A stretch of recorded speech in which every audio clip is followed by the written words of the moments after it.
Hello, this is Maggie, and this is my attempt to answer a question about when to use different types of octaves in different parts of the piano. To understand this, let's look at inharmonicity, although I'm not using my inharmonic lines because they get too sharp and they won't be on the keys I want to show. If I take this long one and put it on C1,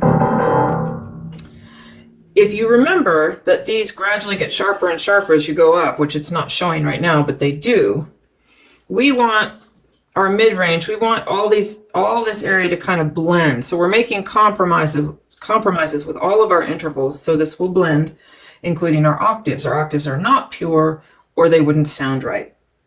So by the time we get up here, these partials are very, very sharp. So if we want to line this C up with this, we can't, because it would make this C so sharp, we wouldn't be able to make the other octaves and other intervals in between here and here sound right. So we actually have to have this C a little flat of that one. But this C is definitely going to be sharp of this one to get everything to blend. This C will probably be sharp of that one by a little bit, but this might be flat. So having said that, we want to push the bass down to bring these partials down to where they're going to blend well in our mid-range. Moving up. Moving up is a little different, because by the time we get to the top end of our piano, these are very quiet. And the harmonics from these notes are off the end of the piano. We can't hear them well. They're off the end of the piano.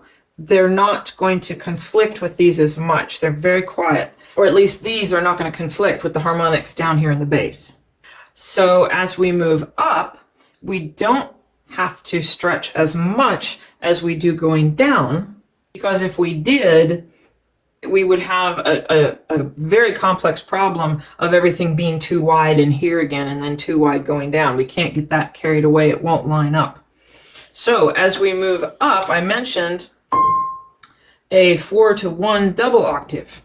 If I tune a middle octave to around 4-to-2 or thereabouts, then I tune this one about 4-to-2, then this double octave is going to be very close to 4-to-1.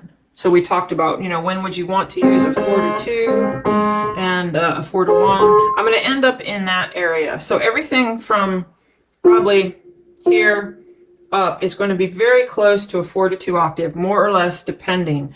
And I'm saying also going down, how much stretch you have going down. It depends. What does it depend on? It depends on the other intervals. If you just tune octaves outward, using larger octaves as you go down and less large octaves as you go up, not narrow octaves, but just less stretch, not quite as wide as going down. If you only tune octaves, it'll probably work, but it's not going to be great.